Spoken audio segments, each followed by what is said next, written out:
Assalamualaikum warahmatullahi wabarakatuh. Salam sejahtera untuk kita semua. Salam demokrasi dan salam pluralisme. Ini ada yang sangat menarik sahabat-sahabat, yang harus saya juga penting sampaikan sekaitan dengan persidangan yang terakhir ini, yaitu persidangan ketiga oleh Gus Nur atas kasus penistaan agama, pencemaran nama baik, dan membuat berita kebohongan yang disangkakan kepada Gus Nur. Ya, sahabat-sahabat. Tapi sebelum masuk ya ke hiruk-pikuk yang terjadi pada saat di persidangan, perlu saya merefleksikan dulu kembali seperti apa pasal-pasal atau apa sih yang disangkakan sebenarnya oleh Gus Nur sehingga dia harus berurusan dengan hukum. Berikut beritanya, sahabat-sahabat.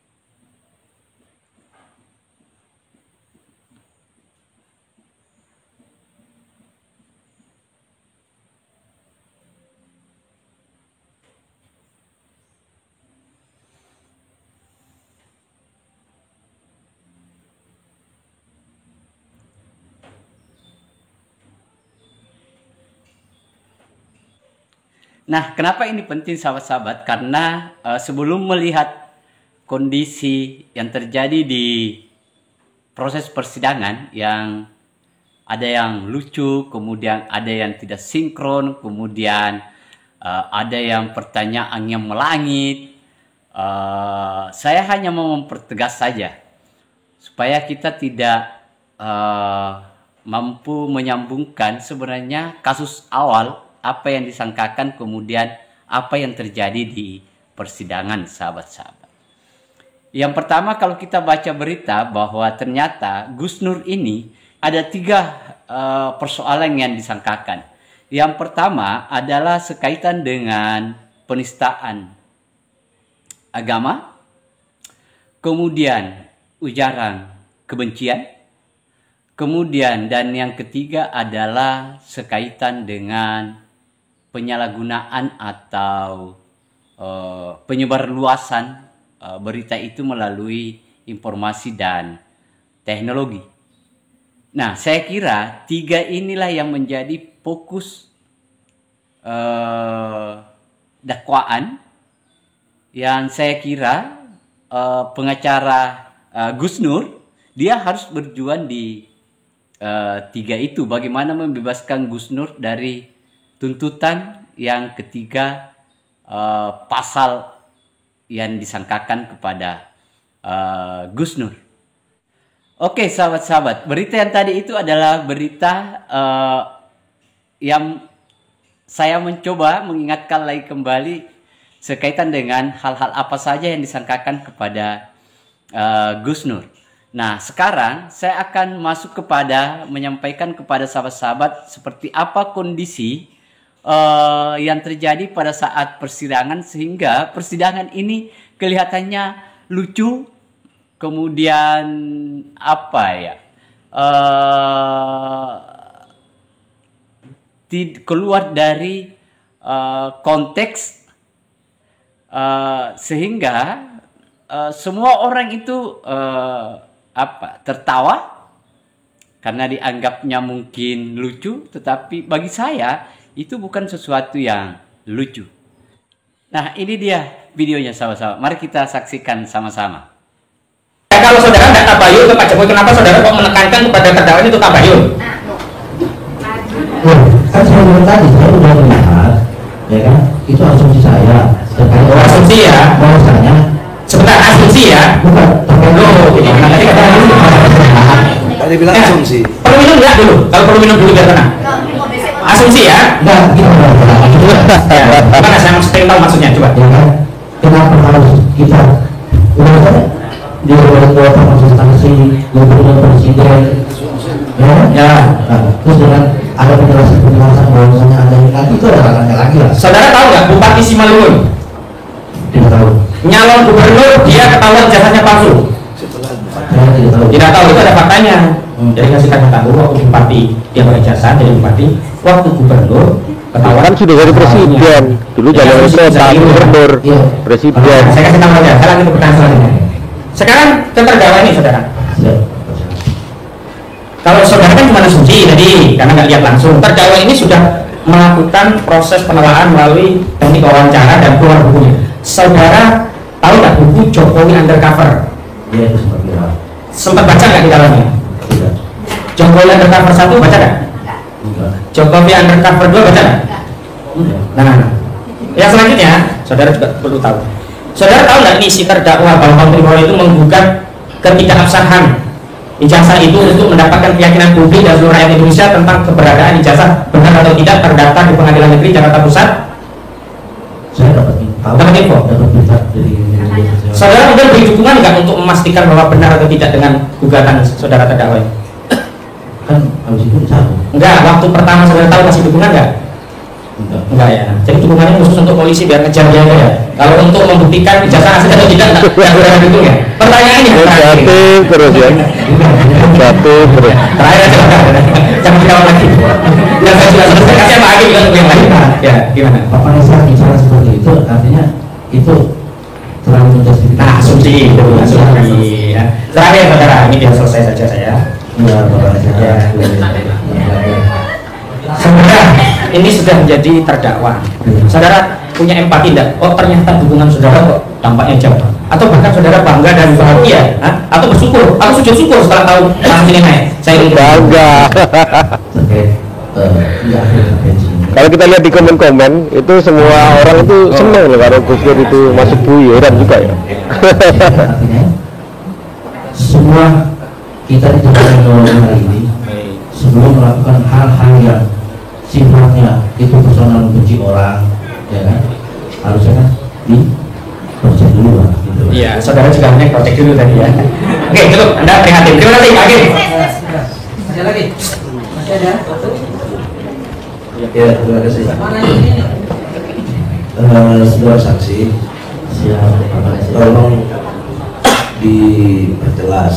Gantian lagi Sujana. Kebencian. Bagaimana pengetahuan Anda Gantian lagi Sujana. akan ujaran kebencian dikaitkan dengan motif Anda yang ingin tidak ada pro kontra. Tolong dijelaskan. Gimana Pak Konsul? Ujaran kebencian. Ini kan awalnya Anda menilai ada ujaran kebencian dari Gus Nur sama Bapak Nurdi. Lalu motif Anda supaya tidak ada pro dan kontra. Nah, tolong definisikan apa itu ujaran kebencian. Berarti enggak pertanyaannya? Ya. Soalnya laporan saudara itu surat kebencian. Iya. Kasih saudara buktinya ya. Itu Ya, silakan. ujaran kebencian bahwasanya terkait apa yang ada di akun itu. Disuruh mendefinisikan apa itu ujaran kebencian. Gitu ya, gitu kan. Seharusnya kalau mau melakukan kebijakan saja, tidak akhirnya itu kan bisa menimbulkan yang tidak kita inginkan, gitu. Ya, itu nggak menjelaskan. Kalau saya nanya handphone itu apa, handphone ialah terdiri dari bla bla bla bla. Nah sekarang ujaran kebencian itu apa? Ya apa yang ada di konten ini? Ini akan apa yang di konten itu? Apa semuanya jadi ujaran kebencian? Terkait ijazah. Ya walaupun terkait ijazah, apalagi isinya mubahalah. Mubahalah adalah ada di dalam Al-Quran. Anda tahu nggak ada di dalam surat apa? Saya kasih tahu, Ali Imran ayat 61. Itu perintah dari Allah kepada Rasul dalam konteks mempersoalkan sesuatu. Namanya mubahalah. Yang bohong, yang dusta dilaknat. Nah sekarang pertanyaannya dikaitkan dengan ujaran kebencian itu di mana?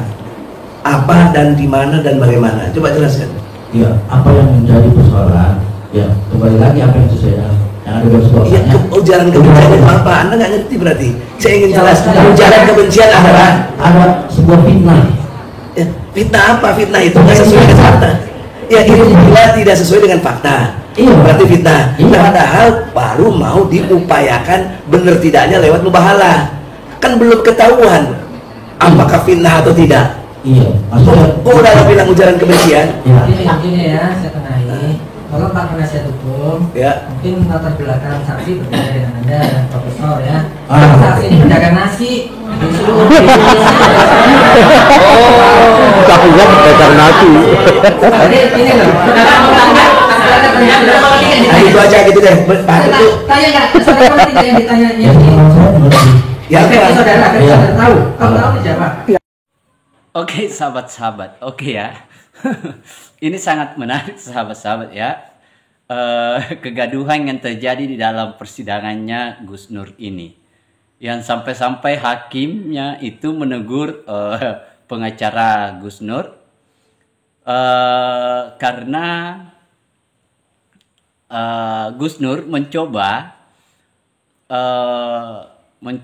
untuk bagaimana saksi yang kalau kita bilang notabene-nya bahwa ini adalah masyarakat biasa. Kalau di dalam persidangan muncul pernyataan penjual nasi kuning atau penjual nasi di emperan, dipaksa oleh Egy Sujana untuk masuk mendiskusikan secara ilmiah atau akademik. Nah, saya kira ini juga menjadi lucu. Padahal kalau kita mau bicara konteks awal sekaitan dengan itu, bahwa ada orang yang merasa dirugikan oleh statement atau broadcast yang dilakukan oleh Gus Nur, yang membuat ada orang yang merasa mendapatkan berita bohong yang disampaikan oleh Gus Nur tersebut. Lagi-lagi di sini tidak seharusnya pengacaranya Gus Nur ini fokus untuk menanyakan BAP awal oleh oleh saksi ini. Tetapi ini menjadi lelucon sahabat-sahabat. Nah, sehingga Gus Nur itu mendapat protes dari atau sanggahan dari hakim. Nah, saya kira itu sahabat-sahabat, ya, sekaitan dengan persidangan Gus Nur yang ketiga. Nah, mudah-mudahan persidangan selanjutnya masih setia untuk mengikuti Rahmat Channel. Tetapi sebelum itu sahabat-sahabat, jangan lupa ya, like, komen, dan share agar tidak ketinggalan berita-berita dari Rahmat Channel. Salam pluralisme, salam demokrasi.